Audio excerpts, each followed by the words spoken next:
David Baye here for MuscularDevelopment.com. We are in Miami for the 2014 NPC Nationals, hanging out here with men's bodybuilding competitor Fidel. Help me with your last name. Perdomo. Perdomo, and Victor Del Campo as coach. For the guys at MuscularDevelopment.com, they're not familiar with you, Fidel. Give us a little background. How you got started in competing. Have you done nationals before, and how'd you qualify? Just basic stuff like that. This is my first time doing nationals. Started competing about 5 years ago, and I just qualified about 2 weeks ago in the NPC Diana. I won the second place middleweight class. Okay. Now, as far as getting somebody ready for a national level show, you're his coach.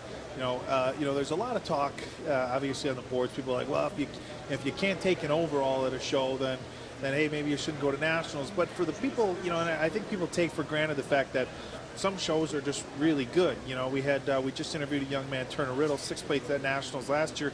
He did a local show to qualify again. If you lose to a guy like that, you can't hardly blame yourself for coming to nationals. Talk to us about prepping a guy from just getting off an NPC show leading into a pro qualifier like this. Well, when I met him, it was 4 weeks before this show. We started working together, and he looked really good. I saw the shape. I just felt like we just needed to bring him in a little crisper. What I saw was a national competitor. So, the key mostly is, my advice is to always get your feet wet. Get out on the national stage. Get your name out there. See where you stand, and then work from there. And that was the advice I gave him. I said, it's in your backyard. I'll get you ready. I'll make you look better than you've ever looked. And here we are. And I'm excited to see how he does, because he looks great. Okay, now he says backyard. I'm going to assume you're from down here in Florida. Yes, I am. Well, then there you go. That makes it an easy, well, not an easy show, but definitely from a convenience standpoint, coming here to nationals makes life a lot easier for you. Before you got into competing, were you weightlifting for sports or anything like that, or was your weight training kind of just to work on your physique? Yeah, I've always been weightlifting since I was younger. Always been into sports, martial arts, and stuff like that. So I've always been in shape, definitely. Now, as far as when he started in his off season, you said you just worked with him 4 weeks before his last show. How long of a prep did you start with? What you're going to be in the middleweights, you said?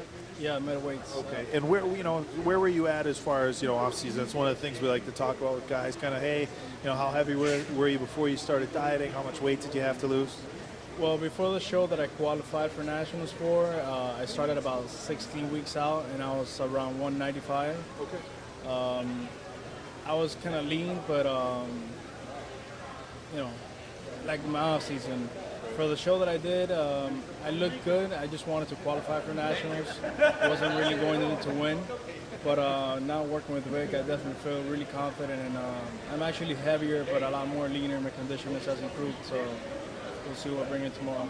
And Vic, you've been around long enough, so anybody who knows you knows, like, hey, if you see this kid at a show and you say, hey, he's ready for a national show, he's gonna be ready. As far as when you grab him and you got 4 weeks to work with him, obviously you don't want to take a kid's diet and flip it on its end 4 weeks out from a show. Did you throw a lot of changes his way, or kind of roll with what he was doing and tweak that? Well, I actually made him email me his diet that he followed for the show.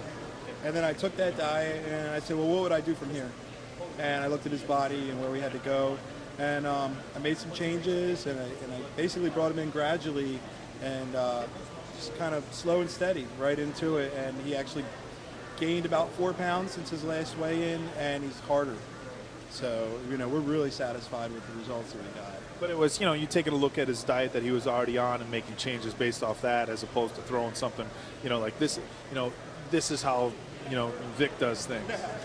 I get him to where Vic does things, but we get him there gradually, so basically I took what he was eating before, and I realized that he was eating quite a bit, so I didn't put him on like a really low calorie diet. I started him with a lot of carbs, low fat. He had fats in his diet. I took the fats out, so I did make some changes right away that I wanted to make. But the first week of our prep was more of a transition week, and then as we went from there, I brought him into more what I would want to do. All right, man. Well, before we wrap things up here, is there anybody you want to say thank you to? Shout outs to anybody? I just want to thank Vic, because he's really helped me transform my body in the last 4 weeks.